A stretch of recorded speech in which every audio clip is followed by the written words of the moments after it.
Hello students, हम फिर उपस्थित हैं अपनी नई वीडियो के साथ। ये वीडियो 12th क्लास स्टूडेंट्स और सब्जेक्ट फिजिक्स के लिए है।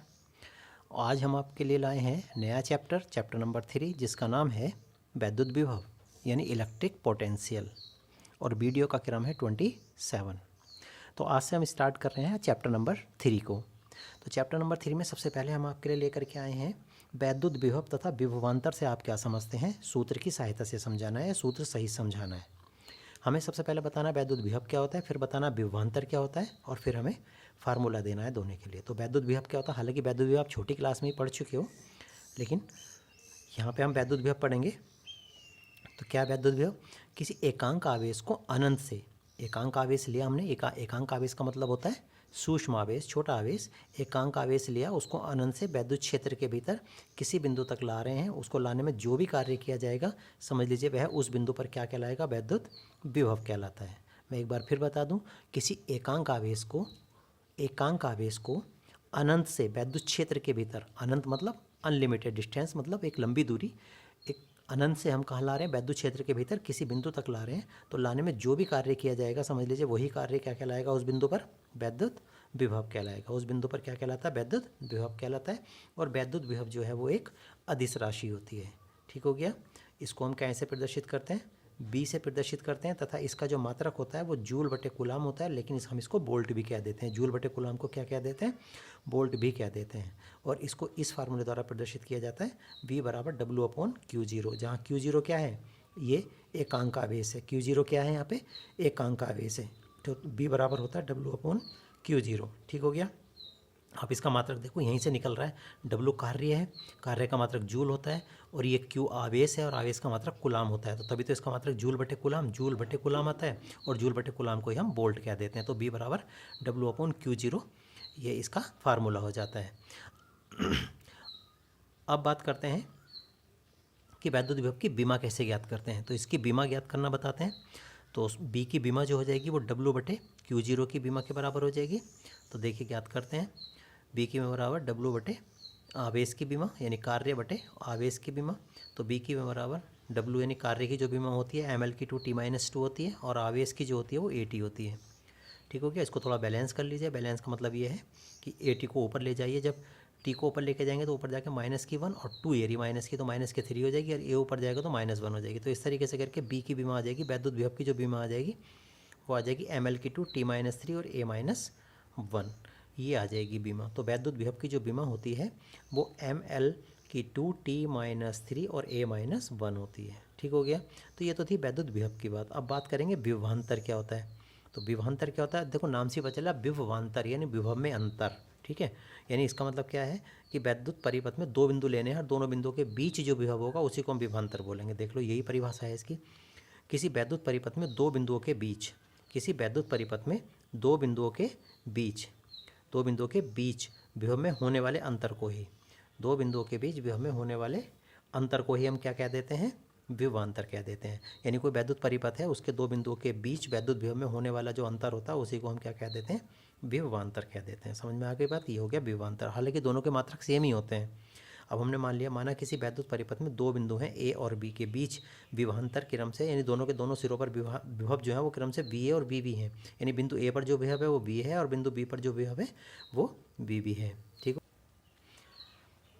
तो देखिए, इन दोनों बिंदुओं के बीच जो विभवांतर का मान होगा VA माइनस VB होगा। नहीं, दोनों बिंदुओं के बीच जो विभव में अंतर होगा वो VA माइनस VB तो होगा, क्योंकि बिंदु A पर विभव जो था वो VA था, बिंदु B पर जो था वो VB था। दोनों में अंतर VA माइनस VB हो जाएगा, और इसका फार्मूला हो जाएगा VA माइनस VB बराबर W/Q0। यानी वही फार्मूला तो वही होता है W/Q0 के बराबर। फर्क ये है कि विभवांतर को ऐसे करके लिख देते हैं VA माइनस VB, अगर बशर्ते बिंदु A और बिंदु B के बीच विभवांतर निकालना हो तो। मात्रक वही होता है, जूल बटे कूलाम या फिर बोल्ट होता है।